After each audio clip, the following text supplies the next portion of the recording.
Derby County face a crazy summer transfer window as they look to fill a bunch of squad holes as well as renew a ton of contracts. But what is the problem for Derby County heading into this summer, and what areas do they really need to focus on? Now, obviously, many of you will know a lot of the players who are out of contract, the likes of Tom Barkhazen, the likes of Connor Washington, but we can't ignore the likes of Kane Wilson, Liam Thompson and Matt Clarke. We also have Craig Forsyth out of contract as well, who is another player who Derby County would probably like to keep. And obviously, over the course of the next few weeks, John Eustace and his coaching staff, probably his recruitment staff and analysts as well, will all be going over these players and making sure they make the right decisions heading into this summer transfer window. Now, obviously, as Derby County fans, a lot of us will be going, well, Kane Wilson deserves a new contract, Matt Clarke deserves a new contract, but ultimately, we don't have eyes on everything that Derby County have eyes on and what John Eustace could be looking at for next season. Now, obviously, as I'm sitting here today recording this video, Derby don't know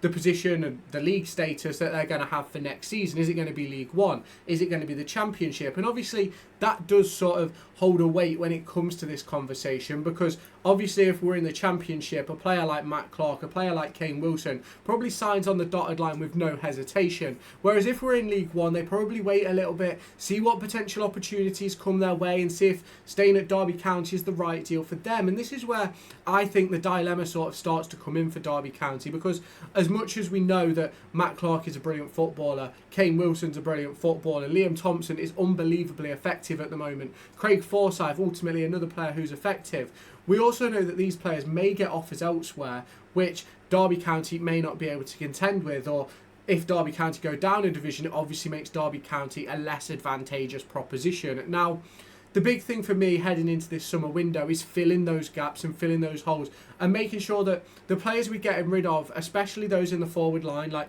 Connor Washington, like Tom Barkhazen, are all replaced with players who are going to be effective and impactful at whatever level, because whether we go down or stay up, I don't think Barkhazen or Washington should be at this club heading into next season. I did really believe that Tom Barkhazen would have left during this season. I thought Connor Washington would have as well, a bit similar to that of Sonny Bradley and James Collins, but ultimately they ended up somehow staying at the club across the course of both the summer and the January transfer window. Now, the big question really heading into this summer window is how are we going to fill these gaps? Obviously, as Derby County fans, we know over the course of the last 3 years under David Clowes, money hasn't necessarily been easy to come by. We know in the first, I think it was the first 18 months of David Clowes' ownership, we were sort of under budgetary requirements, where in the first season we couldn't spend loan fees or transfer fees. In the second season, we could only spend so much based on a business plan we'd propositioned, but ultimately, based on the division, our business plan, we could have spent money anyway. So it was sort of one of them sort of circumstances where heading into this summer transfer window, we're in the Championship. This season that we're currently in, we spent $4.5 million on Langas, about $1.5 million on Jorgen Selverson, a couple of $100,000 on Matt Clarke. Obviously in the summer, bought in Zetterstrom, which is about $1.5 million, and obviously Kenzo Halbmine, which is about £650,000. So it's not as if Derby County haven't had money to spend, but the only problem is that money has come from external sources. Now, if we look at those external sources that we got money for, obviously Max Bird leaving the club to Bristol City. We've got a sell-on for Jayden Bogle. We got a sell-on for Amari Kellyman. We got a sell-on for Liam Delap as well. And I believe there's another one in there that I've missed out. But we got a ton of sell-on fees, which obviously helped Derby County, especially in that summer transfer window. Then in the January window, we let go of Erin Cashin for, I believe it was rumoured to be around £9 million, rising up to potentially 12.5. Some people suggesting 15, but I don't necessarily think it's that much. And ultimately, if I'm quite honest, I don't think he's going to hit the add-ons. So it's one of those for me where Derby County are in that position where this summer, Kellyman isn't going to move where we're going to make anything off the 20 million that Chelsea made. Delap is probably going to move, but it'll probably be £1 million at most, at maximum, I think. So I'm not entirely. I think they bought him for 12, 15 Ipswich, and he's looking at going for about 30. So I think obviously Man City will get a portion of that. We get a portion of what Man City gets. So I believe max we'll get from that is about £1 million, probably less in complete honesty. Jayden Bogle isn't going to move this summer. So I highly doubt we get those sort of sell-ons. And obviously, if you look at the squad right now, if we stay in the Championship, which is obviously the aim for Derby County, we're not selling anybody. Like, realistically, there's no one in this club who you are going to look at and go, yes, we should move them on in the summer. Or if there's an offer, like, if we go down, obviously, Zetterstrom would probably move on. You look at, obviously, Sondre Langas, another one, Kenzo, Ibu, potentially. You look then at the forward line, and you look at Jorgen Selverson. So it's sort of a situation where unless we go down, we don't necessarily have a ways of making money to move forward with this squad. Now, obviously, yes, there'll be players out of contract, which will give us budget for the League One division, and obviously we'll have one of the best budgets in that division no matter what happens. But obviously the focus is staying in the Championship. So realistically, we're not going to have a great deal of cash heading in this summer, which means that we have to be smart, we have to be intelligent, and we have to take advantage of deals. Now, Lee Bromby has obviously been appointed as the recruitment lead, and I think obviously his main focus is going to be sort of what areas do Derby County need players. Now, instantly, if I'm looking at a Derby County squad, you go left back, probably centre half, right back because of our injury issues.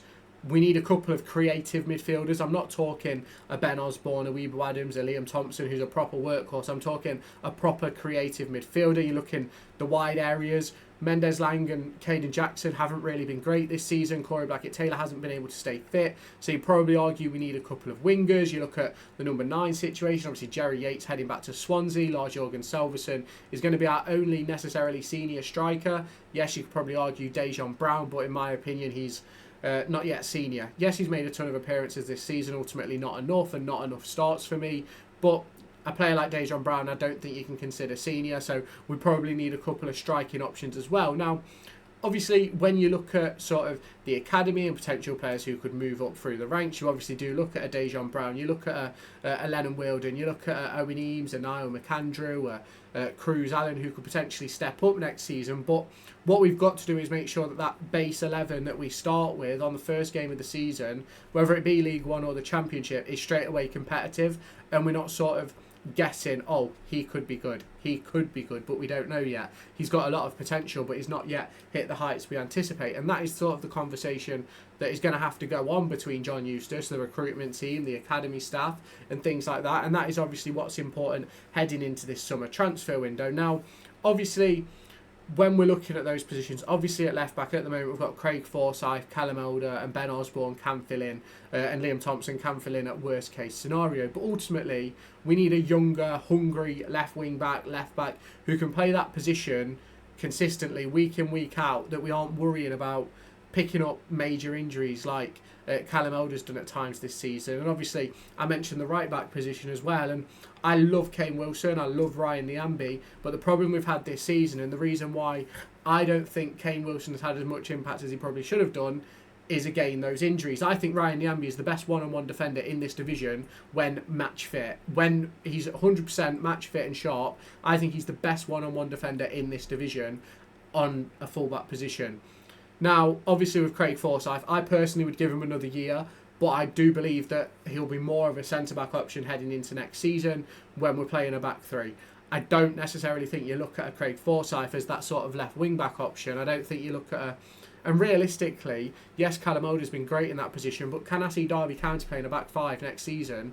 In my opinion, no. I think Eustace will go to his 4-3-3, his 4-2-3-1, however you want to describe it, with that creative number 10, with those two pivot midfielders, obviously a double pivot, as many of you will know it as, and obviously the flat back four. But then you've sort of got the problem of, as I mentioned, the forward line, that number 10 role. Obviously, we have Kenzo Heldmine, who I think realistically is more of a 8 who should sit ahead of a pivot player, but is one of those players who could fit into that role. And what Derby County have got to do heading into next season, whatever division, is make sure we've filled that creative gap that we currently find ourselves in. And I don't believe that Harrison Armstrong fills that gap. I think he fills the gap behind it, but not that gap ahead of it. So there's a lot of questions to be answered heading into this summer, and obviously a lot of it will be answered based on contracts. Obviously, if you bring in Kane Wilson, keeping Kane Wilson, you probably still need a right back, but it's less of a major focus early on in the window. If you lose Matt Clarke, you definitely need a centre-back. If you let Pieters and Fozzie go, you need sort of extra cover at the back. You look then at Nat Phillips, if he moves on, obviously at the end of his loan spell and doesn't come back, again, you need another centre-back. You look then sort of at a player like Jake Rooney, you look at Dejan Brown, you look at Lennon Wildham. If you can get them loan spells in League Two, where you sort of have the commitment from the other team that they're going to play consistently, you then sort of need extra squad options to cover for the fact that they're not going to be here. And that is sort of the intriguing conversation heading into sort of next season. Obviously, you've got Jeff Hendrick on that list with Pieters and Fozzie as well. And obviously the forward line, like, for me, Kemar Roofe will move on. Tom Barkhazen will move on. Washington will move on. Is there another one in that forward line out of contract? I don't believe so. You've obviously got Harness and Yates moving on from their loan spells. And I don't personally believe that we're going to pay the money that Swansea want for Jerry Yates. Now, I've enjoyed watching Jerry Yates this season. I know a lot of people won't have. And ultimately, across the course of the season, I probably have given Jerry Yates a decent amount of stick for chances that he's missed and things like that. But ultimately, I think he's fed off a lot of scraps, and I think he's created some really good opportunities on his own, and he's scored some really good goals. So the important factor for me is if we're bringing back a Jerry Yates, we've got to find someone who can play alongside him so that he can do all the ratting about and someone else is putting away the chances. Because I think the problem is with Yates is he's doing all the ratting about, he's doing all the work, and he's ending up late in those positions, which is why he's sort of missing what many would consider easy chances. There's a couple of headers he's missed recently as well, which ultimately would have Derby County safe right now heading into this final game of the season, but ultimately there's nothing we can do about that now. When it comes to Tom Barkhazen, I know some people like him, and some people have said across the course of this season that he should be starting ahead of obviously Mendes Lang, ahead of Caden Jackson at times, but for me, I thought he would have gone last summer. I thought there was question marks over his future, and obviously had that really good spell. I think it was January, February of last year, but picked up an injury, which essentially took him completely out of form, and he's never been able to find it again. I think a Barkhazen and I think a Washington end up with Paul Warne at MK Dons. I think maybe even you look at some of the younger lads at Derby, you look at a Dejan Brown, you look at a Jake Rooney. I do think there's every possibility that next season Paul Warne actually takes an interest and goes, you know what, I thought they were sort of on the periphery of a championship squad and at the top of and within a squad that was League One promotion contenders. So is it a possibility that he could get them playing for MK Dons? And that's obviously going to be a question for the future. Now, obviously, this whole conversation about the summer does obviously depend on what happens tomorrow in the game versus Stoke City, but I think it's really important to have this conversation and to have it before we know what's going to happen, because whatever happens on Saturday, whether we're League One or in the Championship, I don't really think the conversation changes that much. I will have videos out over the course of the off-season. We'll still try and stick to daily so long as there's enough stuff to talk about. Obviously, this is what's currently paying me bills. So it's sort of one of those things where there's a lot to talk about. There's a lot to focus on heading into this off-season. And a lot of it does depend on what's going on with contracts and what's going on with the loan players that we've brought in. But for me, that conversation is the same in League One as it is in the Championship. And I do believe, I'm not going to say that Matt Clarke stays if we go down. I'm not going to say Kane Wilson stays if we go down. But I think if they've bought into the John Eustace project, then I think you've got that conversation to sort of go, well, Kane, we straight back up next season. Let's have a brilliant season in League One. Let's get 10 assists. Let's get 5 goals.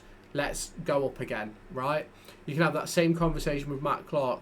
Let's have a brilliant season at League One. Top quality. We'll give you a decent contract.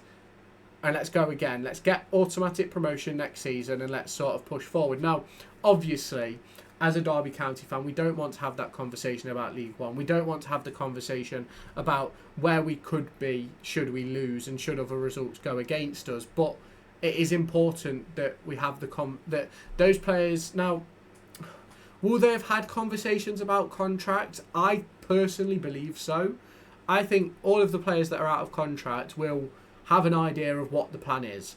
I think you look at a Washington and a Barkhazen, and I think they'll have had conversations really early doors under John Eustace where you probably go, we don't really want to keep you maybe. You look at a Thompson, I think maybe at first maybe it was a conversation of maybe open your door to elsewhere, but I think now it's probably more of a conversation of let's get you tied down, let's give you a 2+1 or something like that, and keep you at the club. You look at obviously a Kane Wilson and Matt Clarke. I think conversations will have been had behind the scenes, maybe not necessarily with John Eustace, but maybe with agents and maybe Stephen Pearce. I think maybe it'll be Lee Bromby taking over those contract negotiations now, but I can't see why those conversations won't have taken place, because in my opinion it's a really important conversation to have heading into obviously the summer transfer window, because you need, I think at this point of the season, whether you're staying up or going down, you need to know what the proposition is.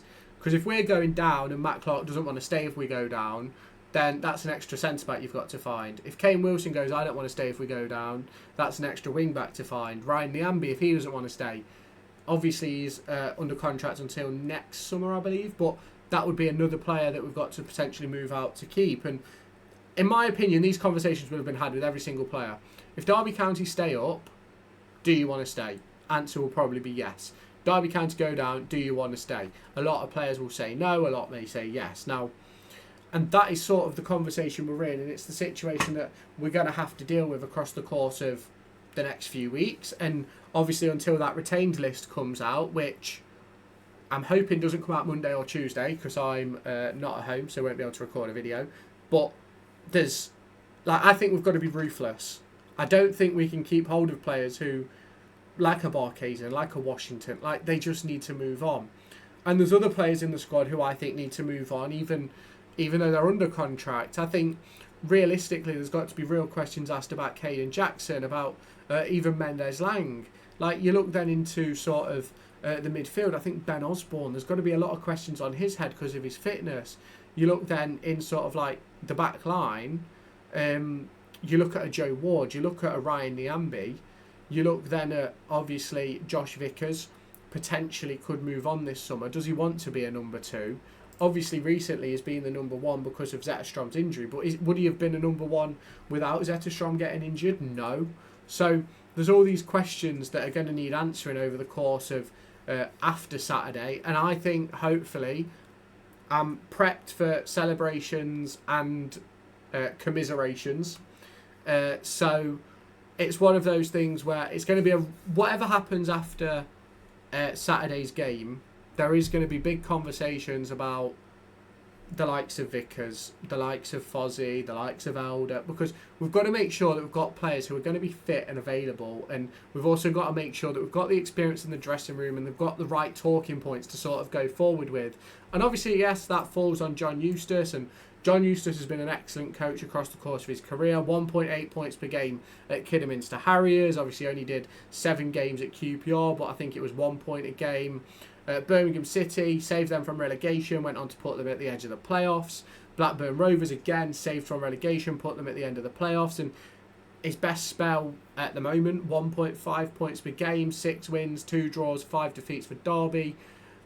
So what could John Eustace end up doing? That is going to be the big question heading into next season. He's got a massive job on his hands, as he and Lee Bromby, and will they make it work?